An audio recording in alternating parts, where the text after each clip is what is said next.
कथा के माध्यम से बताऊंगा कि एक कुत्ता कैसे यमलोक पहुंच जाता है और यमलोक पहुंचकर यमराज से शर्त लगाता है और यमराज उस शर्त में उस कुत्ते से हार जाते हैं और फिर यमराज को यमलोक के सारे नियम बदलने पड़ते हैं। वह कुत्ता कैसे यमराज जी को मनुष्य का कड़वा सच बताता है, इस बात की जानकारी हम आपको एक प्राचीन कथा के माध्यम से आपको देंगे कि कैसे भगवान विष्णु ने यमराज जी को मनुष्यों के जीवन के संबंध में कौन सा महत्वपूर्ण ज्ञान दिया है। मित्रों, चलिए हम उस कथा का शीर्षक आपके सामने रखते हैं। मित्रों, एक बार की बात है जब भगवान विष्णु के प्रिय भक्त देवर्षि नारद जी स्वर्ग लोक में विचरण कर रहे थे, तब उन्होंने देखा कि प्राचीन काल के मध्य देश में एक अत्यंत शोभायमान नगरी है जो देवर्षि नारद जी के मन को मोहित कर रही थी। अब देवर्षि नारद जी ने देखा कि उस नगरी में एक धनवान सेठ रह रहा है। अब उस सेठ के पूरे जीवन की बागडोर देवर्षि नारद जी स्वर्गलोक में खड़े खड़े देखते हैं, क्योंकि देवर्षि नारद जी एक त्रिकालदर्शी थे। उन्हें समस्त वेदों पुराणों का ज्ञान था। वह किसी भी मनुष्य का भविष्य देख सकते थे। वह स्वर्गलोक में खड़े खड़े देखते हैं कि उस सेठ के पास एक लाल रंग का कुत्ता भी है। साथ ही वह जो सेठ है वह बहुत लालची और कपटी स्वभाव का है। उसने कई मनुष्यों के साथ छल कपट किया हुआ है और ना जाने कितने मनुष्य उसी की वजह से गरीबी का जीवन जी रहे हैं। किंतु वह सेठ भगवान विष्णु का परम भक्त था। वह हमेशा अपने इष्ट देव भगवान विष्णु की पूजा आराधना करता रहता था, जिससे उस सेठ के द्वारा किए गए छल कपट से भी उसे कोई हानि नहीं पहुंच पा रही थी। स्वयं यमराज भी ऐसे मनुष्य के पास नहीं जाते जो स्वयं नारायण के भक्त होते हैं। फिर एक दिन उस सेठ की भक्ति से प्रसन्न होकर भगवान विष्णु उससे मिलने के लिए पधार हैं और उसे दर्शन देते हैं। भगवान विष्णु उस सेठ से कहते हैं, हे वत्स, मैं तुम्हारी भक्ति से अत्यधिक प्रसन्न हूं। मांगो, तुम्हें जो भी वर चाहिए, तुम्हारी जो भी इच्छा और मनोकामना है, मैं उस इच्छा को अवश्य ही पूर्ण करूंगा। अब वह सेठ साक्षात भगवान विष्णु जी को अपने सामने देख वह सेठ भगवान विष्णु से कहता है, हे प्रभु, मैं आपके दर्शन करके धन्य हो गया हूं। हे भगवान, हे प्रभु, मुझे आपसे कुछ नहीं चाहिए। मेरे पास आपका दिया हुआ सब कुछ है। इतना कहने के बाद वह सेठ एक सादा कागज निकालता है और भगवान विष्णु से कहता है, हे प्रभु, आप इस कागज पर अपने दस्तखत कर दीजिए ताकि मैं दुनिया के लोगों को भगवान के होने का सबूत दिखा सकूं, क्योंकि आजकल की दुनिया में कोई यह मानना ही नहीं चाहता है कि इस सृष्टि को बनाने वाला भगवान है। उस सेठ की बात को सुनकर भगवान विष्णु ने कहा, ठीक है वत्स, लाओ, मैं तुम्हारे इस कागज पर दस्तखत कर देता हूं। इतना कहकर भगवान विष्णु उस सेठ के कागज पर दस्तखत कर देते हैं और कागज पर दस्तखत करते ही भगवान विष्णु वहां से अंतर्ध्यान हो जाते हैं। अब भगवान विष्णु के साक्षात दर्शन करने के बाद वह सेठ उस कागज को हमेशा अपनी जेब में ही डालक रखता था ताकि वह दूसरों को भगवान के होने का सबूत दिखा सके। उस सेठ के दिन अब और भी अच्छे हो गए थे, मानो उसके घर पर खुशियां लौट आई हों। उसके परिवार के सभी सदस्य बहुत खुश थे। परंतु कुछ दिनों के बाद उस सेठ का वह लाल रंग का कुत्ता मर जाता है, जिससे वह सेठ बहुत ही दुखी हो जाता है। जब सेठ का कुत्ता मर जाता है तो उस सेठ के कुत्ते की आत्मा को ले जाने के लिए यमराज के 2 यमदूत उस सेठ के कुत्ते के पास आ जाते हैं। सेठ के कुत्ते की मृत्यु के बाद वह उसे यमलोक में ले जाने लगते हैं। यमलोक पहुंचने के बाद उस कुत्ते को यमराज के सामने लाकर दोनों यमदूत खड़ा कर देते हैं। यमराज उस कुत्ते का लेखा जोखा निकालने के लिए चित्रगुप्त से कहते हैं। जब चित्रगुप्त भविष्यवाणी में देखते हैं तो उस कुत्ते ने कोई पाप नहीं किए होते और यही बात वह यमराज जी से कह देते हैं। चित्रगुप्त की बात सुनकर यमराज जी कहते हैं, हे श्वान, तुमने तो पशु का जन्म पाकर भी कोई पाप नहीं किया है।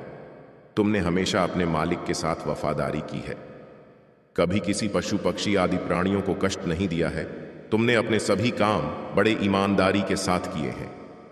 हे श्वान, एक कुत्ते का जन्म पाकर भी तुमने कोई भी घृणित कार्य नहीं किए हैं, इसीलिए तुम्हारे सभी जन्मों के पाप अब नष्ट हो चुके हैं।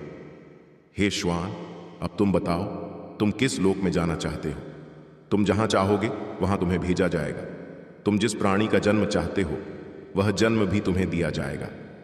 हम तुम पर बड़े ही प्रसन्न हैं। शीघ्र बताओ, तुम्हारी क्या मनोकामना है।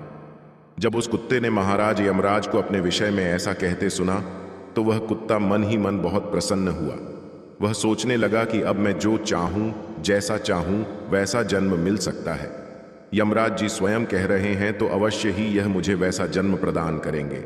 अब वह कुत्ता यमराज जी से कहने लगता है, हे धर्मराज, आप चाहे मुझे नरक में भेजो या स्वर्ग में, मैं कहीं पर भी जाने के लिए तैयार हूं, लेकिन मेरी आपसे विनती है कि मैं जिस भी स्थान पर रहूं, मैं किसी मनुष्य के बंधन में ना रहूं। मुझे किसी मनुष्य की गुलामी ना करनी पड़े और ना ही मुझे मनुष्य का जीवन चाहिए। आप मुझ अभागे पर कृपा करके कोई उचित स्थान प्रदान करें। उस कुत्ते की बात को सुनकर स्वयं यमराज जी आश्चर्यचकित हो जाते हैं। अब यमराज जी सोचने लगते हैं कि कुत्ता क्या कह रहा है। मनुष्य का जीवन पाने के लिए तो देवता भी तरसते हैं, फिर यह कुत्ता मनुष्य का जीवन ना देने की कामना क्यों कर रहा है। अपने इसी प्रश्न की मंशा को लेकर यमराज जी उस कुत्ते से कहते हैं, हे श्वान, तुम मनुष्य से इतना द्वेष क्यों करते हो। मनुष्य का जन्म पाने के लिए बड़े बड़े देवता भी तरसते हैं। पृथ्वी पर तो मनुष्य का जीवन ही सर्वश्रेष्ठ है, फिर तुम क्यों मनुष्य का जन्म नहीं लेना चाहते हो। इससे पहले तुम्हें कभी मनुष्य का जीवन नहीं मिला है, शायद इसीलिए तुम मनुष्य जीवन के फायदे नहीं जानते हो। तुम एक बार मनुष्य का जीवन प्राप्त करके देखो, तुम्हें पता चलेगा कि मनुष्य के जीवन के कितने फायदे हैं। अब यमराज की बात सुनकर वह कुत्ता कहता है, हे धर्मराज, मैं जानता हूं कि मनुष्य का जन्म कितना अनमोल है, लेकिन मनुष्य बड़ा ही स्वार्थी, धूर्त, कपटी और चालाक होता है। जब वह अपमतलब देखने लगता है तो सही गलत सब कुछ भूल जाता है। मनुष्य धन का लोभी होता है, वह धन से कभी भी संतृप्त नहीं होता है। उसकी तृप्ति किसी चीज से नहीं होती। सारे संसार का धन भी उसे मिल जाए तो भी वह संतुष्ट नहीं रहता। उसकी भूख कभी नहीं मिटती है। मनुष्य बड़ा ही असंतोष होता है, वह अकारण ही दुखी रहने लगता है और दूसरों को भी दुख देने लगता है। मनुष्य मुझ जैसे बेजुबान जानवरों को अपना गुलाम बनाकर रखता है और अपना का काम निकलवा रहता है। इतना ही नहीं, मनुष्य तो भगवान को भी धोखा देता है। कभी ना मांस खाने का वादा करके वह फिर भी जीवों को मारता है और उनका मांस खाता है। यह सब देखकर मुझे मनुष्य से घृणा हो चुकी है। मैं अपने जीवन मरण का चक्र खत्म करना चाहता हूं और इसीलिए मुझे मनुष्य जन्म नहीं चाहिए। यमराज कहते हैं, हे श्वान, यह तुम क्या कह रहे हो। मनुष्य भगवान को धोखा भला कैसे दे सकता है। तुम जरा बताओ, मैं भी तो जानूं कि कैसे एक मनुष्य भगवान को धोखा दे सकता है। फिर कुत्ता कहने लगता है, हे धर्मराज, मनुष्य जब मंदिर में जाता है तो स्वार्थी मन से भगवान की पूजा करता है। भगवान से कहने लगता है, हे भगवान, आप मेरा यह काम बना दो, मेरा वह काम बना दो, मैं आपको इतने पैसे चढ़ाऊं, दान धर्म करूंगा, भंडारा करूंगा, गरीबों को कपड़े दान करूंगा। लेकिन जब उसका काम पूरा हो जाता है तो वह सब कुछ भूल जाता है। आगे बढ़ने की होड़ में वह अपनों का ही शोषण करता रहता है, एक दूसरे की टांग खींचने में लगा रहता है। ना खुद ऊपर उठने का प्रयास करता है, ना दूसरों को उठने देता है। एक मनुष्य ना चैन से खाता है, ना खाने देता है। अपना काम बनाने के लिए दूसरों को धोखा देता है और उसकी धूर्तता तो देखिए, वह भगवान को भी लालच दिखाकर अपना काम बना लेता है। जब काम पूरा होता है तब वह खुद की बढ़ाई करते हुए कहता है, भगवान के पास तो सब कुछ है, मैं उन्हें क्या दे सकता हूं। इस प्रकार से कहकर वह भगवान से जो भी वादे करता है वह अपनी बात से मुकर जाता है। वह कुत्ता आगे कहता है, हे यमराज, इंसानों के बुरे कर्मों को गिनाते गिनाते मैं थक जाऊंगा, किंतु मनुष्य के बुरे कर्म समाप्त नहीं होंगे। उसकी चालाकी के आगे तो देवता भी कुछ नहीं है। अब उस कुत्ते की ऐसी बातें सुनकर यमराज कहते हैं, हे श्वान, यह तो मुझे झांत है। माना कि इंसान बहुत चालाक है, लेकिन वह हम देवताओं को मख नहीं बना सकता, क्योंकि हमारे यहाँ जितने भी जीव आते हैं उन्हें हम ही दंड देते हैं। उसने पृथ्वी लोक पर चाहे कितनी चालाकी क्यों ना की हुई हो, उसे मृत्यु के बाद यही आना पड़ता है। सभी इंसान यहाँ पर आकर हमारे सामने रोते हैं, माफी मांगने लगते हैं, नरक जाने के भय से और मेरे भयंकर रूप को देखकर थर थर कांपते हैं। सभी मनुष्य हमारे अधीन रहकर ही काम करते हैं। अब वह फिर कुत्ता कहता है, हे धर्मराज, आपके पास जितने भी मनुष्य आते हैं वे सब मरे हुए होते हैं। आपका पाला किसी जीवित इंसान से नहीं पड़ा है। यदि आप किसी जीवित मनुष्य को यमलोक लेकर आओगे तब आपको पता चल जाएगा कि जीवित इंसान कितना खतरनाक होता है। उस कुत्ते की बात सुनकर यमराज को आश्चर्य हुआ और उस कुत्ते पर गुस्सा भी आ गया। वे सोचने लगे, यह तो हमारे यहां पर आकर हमारा ही अपमान कर रहा है। इस तुच्छ कुत्ते को दिखाना ही पड़ेगा कि मैं क्या चीज हूं। हमारे सामने कोई इंसान कुछ भी नहीं है। इंसानों की चालाकी हमारे सामने नहीं चल सकती। इस बात को साबित करने के लिए यमराज अपने दूतों को बुलाते हैं और कहते हैं, हे दूतों, जाओ और इस कुत्ते के मालिक को जीवित ही उठाकर यमलोक लेकर आओ। हम भी देखते हैं कि जीवित इंसान हमारे सामने क्या चालाकी कर सकता है। अगर यह कुत्ता गलत साबित होता है तो इसे अनेक वर्षों तक नरक में डाला जाएगा। अब देवर्ष नारद जी यह सब कुछ स्वर्गलोक में खड़े खड़े देख रहे थे। उन्होंने उस कुत्ते के मरण से लेकर यमराज जी के पास जाने से लेकर उन सभी की बहस पूरी सुनी और वह आगे भी देखते हैं कि उस कुत्ते को अपने आप पर पूरा यकीन था कि एक अकेला जीवित मनुष्य स्वर्गलोक में आकर खलबली मचा देगा। फिर यम के 2 दूत धरती लोक पर जाते हैं। उस कुत्ते का मालिक चारपाई पर सो रहा था और वह दोनों दूत उस कुत्ते के मालिक को, उस सेठ को चारपाई के साथ उठाकर यमलोक ले जाने लगते हैं। तभी बीच रास्ते में उस सेठ की नींद खुल जाती है और वह देखता है कि 2 अत्यंत हष्ट-पुष्ट सिंघों वाले यमदूत उसे चारपाई के साथ उठाकर यमलोक ले जा रहे हैं। अब जब उस सेठ ने देखा कि 2 यमदूत उसे लेकर जा रहे हैं तो वह सेठ उन यमदूतों से पूछने लगता है, हे यमदूत, तो क्या मेरी मृत्यु नींद में हो चुकी है जो तुम मुझे लेने आए हो? तब यमदूत कहने लगते हैं, नहीं मनुष्य, तुम अभी जीवित ही हो। अब उस सेठ ने कहा, अरे फिर आप दोनों मुझे कहां ले जा रहे? मैंने कौन सा पाप किया है? अब यमदूतों ने उस सेठ को सारी कहानी बता दी कि तुम्हारे कुत्ते ने यमराज से कहा है कि जीवित मनुष्य बहुत चालाक होता है, इसीलिए इस बात का परीक्षण करने के लिए यमराज ने आपको जीवित ही यमलोक लाने के लिए हमको आदेश दिया है। अब उस सेठ को पूरी बात समझ में आती है। अब वह सेठ कुछ देर सोचने लगता है। वह यह सोचता है कि अगर यमराज और मेरा मुकाबला हुआ और कहीं यमराज जीत गए तो वह हमारे कुत्ते को नर्क में डलवा देंगे। वह बेकसूर बिना किसी कसूर के ही फंस जाएगा और मैं यह बिल्कुल नहीं चाहता। यह सोचते सोचते उस सेठ ने तुरंत अपनी जेब में रखा हुआ वही कागज निकाला जिस पर भगवान विष्णु ने अपना हस्ताक्षर किया था। अब वह सेठ उस कागज पर कुछ लिख देता है और फिर से कागज को अपनी जेब में रख लेता है। अब जैसे ही वे यमदूत उस सेठ को लेकर लोक में उपस्थित होते हैं तो उस सेठ को देखते ही यमराज जोर जोर से हंसने लगते हैं और सोचने लगते हैं, यह तुच्छ मनुष्य भला मेरा क्या बिगाड़ पाएगा। महाराज यमराज के मन में यह प्रत्यंचा चल ही रही थी कि इतने में वह सेठ जाकर यमराज के सामने खड़ा हो जाता है और अपनी जेब से वह कागज निकालकर यमराज को देता है। जब यमराज उस कागज को खोलकर पढ़ने लगते हैं तो वे तुरंत ही सिंहासन से उठकर खड़े हो जाते हैं और उस सेठ को सिंहासन पर बिठाकर खुद उसके स्थान पर खड़े हो जाते हैं। अब देवर्षि नारद जी स्वर्गलोक में खड़े खड़े यह देख रहे थे। उन्हें भी समझ में नहीं आ रहा था कि आखिर यमराज जी ने अपनी कुर्सी क्यों छोड़ी और उस कुर्सी पर सेठ को क्यों बिठा दिया। ऐसा क्या था उस कागज में जिसकी वजह से महाराज यमराज भी भयभीत हो गए। अब यमलोक के जितने भी दूत थे वह सभी चौंक जाते हैं कि अरे यमलोक के सबसे महान देवता यमराज को क्या हो गया है। वह सभी सोचने लगते हैं, यमराज यह क्या कर रहे हैं? एक मानव को अपने सिंहासन पर बिठा रहे हैं। यह जरूर कोई पहुंचा हुआ इंसान लगता है। वह सेठ अब यमपुरी का राजा बन जाता है। यमराज भी उसका आदेश मानने के लिए विवश हो जाते हैं। फिर वह सेठ सिंहासन पर बैठते ही यमलोक के सभी कानून बदल देता है और यमराज को ही यमलोक के द्वार का पहरेदार बना देता है। फिर वह सेठ सोचने लगता है, जब मैं मर जाऊंगा तो मुझे भी यहां पर आना पड़ेगा और मेरे पाप कर्मों के कारण मुझे भी नरक में डाला जाएगा। इसीलिए उस सेठ ने नरक में पड़े सभी प्राणियों को स्वर्ग में डालने का आदेश दिया और नरक का द्वार हमेशा के लिए बंद करा दिया। और फिर सभी यमदूतों को आदेश दिया कि आज के बाद किसी भी प्राणी को नरक में नहीं डाला जाएगा, सभी प्राणियों को स्वर्ग में ही भेजा जाएगा।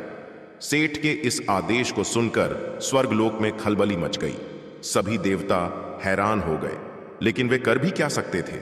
आदेश यमलोक के राजा ने दिया था, इसीलिए चुपचाप सभी उसका पालन करने लगे, जिसकी वजह से यमराज ने जो जो यमलोक के नियम बनाए थे वह सभी बर्बाद हो गए, जिससे स्वर्गलोक का संतुलन पूरी तरह से बिगड़ गया। धीरे धीरे स्वर्गलोक में जीवों की भीड़ बढ़ने लगी, जिनकी सेवा करके स्वर्गलोक के दूत और अप्सराएं परेशान होने लगे। वह सभी सोचने लगे, इतने सारे जीवों की सेवा हम सब भी कैसे कर पाएंगे? जिस कुत्ते ने महाराज यमराज को यह बात बताई थी कि एक जीवित मनुष्य पूरे यमलोक को बर्बाद कर देगा, वही हुआ। उधर वह कुत्ता सोचने लगा, यमराज को जीवित मनुष्य को यमलोक में लाना कितना महंगा पड़ गया। मेरे मालिक ने सब कुछ बदल दिया है, आखिर ऐसा कैसे हुआ? जिस वजह से यमराज भी कितने चिंतित हुए और मेरे सेठ जी को खुद के सिंहासन पर बिठा दिया। इतना सोचते ही वह कुत्ता अपने सेठ जी के पास गया और अपने सेठ जी से पूछने लगा, सेठ जी, आपने यह सब कैसे किया? अब तो आप यमलोक के राजा बन गए हैं, अब मैं सारे जीवन आपका दास बनकर रहूंगा। कृपया आप मुझे यह बताइए कि आपने यह सब कैसे किया? तब उस सेठ ने धीरे से उस कुत्ते के कान में कहा, जब मुझे पता चला कि मुझे जीवित ही यमलोक ले जाया जा रहा है, तो मैंने भगवान विष्णु के दस्तखत किए हुए कागज पर यह लिख दिया था कि जिस जीवित मनुष्य को यमराज यमलोक बुला रहे हैं उसे यमलोक का राजा बना दिया जाए। यही मेरा आदेश है। उस कागज पर भगवान विष्णु के दस्तखत देखकर यमराज को लगा कि यह भगवान विष्णु का ही आदेश है, तो उन्होंने बिना विचार किए ही मुझे यमलोक का राजा बना दिया। सेठ की बात सुनकर वह कुत्ता बहुत खुश हुआ और इधर स्वर्गलोक में देवर्षि नारद जी भी उस सेठ की चतुराई को देखकर सोच में पड़ गए कि मनुष्य कितना चतुर होता है। वह सोचने लगे कि इंसानी दिमाग चाहे जहां भी रहे खुराफात तो करेगा ही। अब इधर यमलोक का ऐसा हाल देखकर सभी देवता भगवान विष्णु से मिलने के लिए वैकुंठ चले गए और उन सभी देवताओं ने भगवान विष्णु को सारी बात बता दी। देवताओं की सहायता करने के लिए भगवान विष्णु तुरंत ही यमपुरी में आ पधारे। तब उन्होंने देखा कि स्वयं यमराज यमलोक के द्वार पर पहरा दे रहे हैं। वह सोचने लगे कि फिर यमराज के सिंहासन पर कौन बैठा है। भगवान विष्णु को देखते ही यमराज उनसे प्रार्थना करने लगे और कहने लगे, हे प्रभु, आपकी यह लीला बड़ी ही विचित्र है। धरती के एक साधारण मनुष्य को आपने यमलोक का राजा बना दिया और मुझे पहरेदार यमराज जी के मुंह से ऐसी बातें सुनकर भगवान विष्णु यमराज जी से कहते हैं कि हे धर्मराज, यह मैंने नहीं किया है, यह तो मनुष्य के चालाक दिमाग का कमाल है। यदि तुम जीवित मनुष्य को यमलोक लेकर आओगे तो यही होगा। इसीलिए मैंने मृत्यु के बाद ही मनुष्य को यमलोक लाने का आदेश दिया था, ताकि मनुष्य के सभी दोष और स्वभाव शरीर के साथ नष्ट हो जाए और केवल उसकी आत्मा ही यमलोक में प्रस्थान करे। किंतु आप तो एक जीते जागते मनुष्य को ही यमलोक उठाकर ले आए यमराज जी से। इतना कहकर भगवान विष्णु आगे बढ़े। फिर जब उस सेठ ने भगवान विष्णु को आते हुए देखा तो वह तुरंत यमराज के सिंहासन से उठकर खड़ा हो गया और बोलने लगा, हे प्रभु, मुझे क्षमा करो। मैंने अपने कुत्ते को रख में जाने से बचाने के लिए और मनुष्य की बुद्धि का बल दिखाने के लिए ही ऐसा किया। मैं आपके द्वारा दिए गए वरदान का दुरुपयोग नहीं करना चाहता था। हे प्रभु, मैं आपके दर्शन करके धन्य हो ही गया था। मेरे मन में किसी भी चीज की कोई लालसा नहीं है। मेरे मन में अब किसी भी चीज की अभिलाषा नहीं है। फिर भगवान विष्णु मुस्कुराए और उन्होंने उस सेठ को क्षमा कर दिया। अब भगवान विष्णु ने यमदूतों से कहकर उस सेठ को पुनः धरती लोक पर वापस लौटा दिया और उसके मन से यमलोक में हुई सारी बातें भुला दी। भगवान विष्णु ने भी यमराज को फिर से यमलोक की गद्दी पर बिठा दिया और वे भी वैकुंठ लोक लौट गए। यमराज फिर से अपने सिंहासन पर बैठ गए। तब वह कुत्ता यमराज से कहने लगा, हे धर्मराज, देखिए आपने जीवित मनुष्य की चालाकी, एक जीवित मनुष्य क्या क्या कर सकता है। इसीलिए मैं मनुष्य नहीं बनना चाहता। मनुष्य जब स्वार्थी बन जाता है तो वह अंधा हो जाता है। एक अहंकारी मनुष्य को कुछ भी नहीं दिखता, चाहे वह दोस्त हो, परिवार हो या चाहे जो हो, उसे सब कुछ दिखना बंद हो जाता है। लालच में वह धर्म को भी भुला देता है और अनिष्ट कार्य करने लगता है। जब तक वह शास्त्र अनुसार कर्म करता है तभी तक वह सुखी रहता है, और जब धर्म से विमुख हो जाता है तो क्लेश और बीमारियां उसे घेर लेती हैं और उसका पतन होने लगता है। फिर यमराज उस कुत्ते को क्षमा कर देते हैं और उसे स्वर्ग में भेज देते हैं और यमलोक के बदले हुए कानूनों को फिर से सही कर देते हैं। अब देवर्षि नारद जी के मन में सारी बातें समझ में आ जाती हैं कि मनुष्य किसी भी आचरण तक गिर सकता है। किसी भी जीवित मनुष्य को यदि यमलोक ले जाया जाए तो वह धरती लोक की तरह ही यमलोक में भी कार्य करेगा, जिससे यमलोक में सारी की सारी व्यवस्थाएं ही बदल जाएंगी। इसलिए धरती लोक का मनुष्य कुटिल बुद्धि का होता है, वह अपने स्वार्थ के लिए किसी भी हद तक जा सकता है। देवर्षि नारद जी यह सब देखकर उस सेठ को स्वर्गलोक से ही हाथ जोड़कर नमस्कार करते हैं और पुनः अपने कार्य में व्यस्त हो जाते हैं। मित्रों, आपको हमारे द्वारा सुनाई गई यह कथा कैसी लगी, हमें कमेंट करके अवश्य बताना। और आपने इस वीडियो में देखा कि कैसे एक जीवित मनुष्य यमराज तक को उनकी गद्दी से हटा सकता है, तो एक जीवित मनुष्य कुछ भी कर सकता है। आशा करता हूं कि आप सभी को हमारा यह वीडियो पसंद आया होगा। अगर वीडियो पसंद आया हो तो वीडियो को लाइक कर दीजिएगा और इस वीडियो में जय श्री कृष्ण कमेंट अवश्य कर देना। मित्रों, अगर आप सभी लोग हमारे चैनल पर नए हैं तो हमारे चैनल को भी अवश्य सब्सक्राइब कर देना।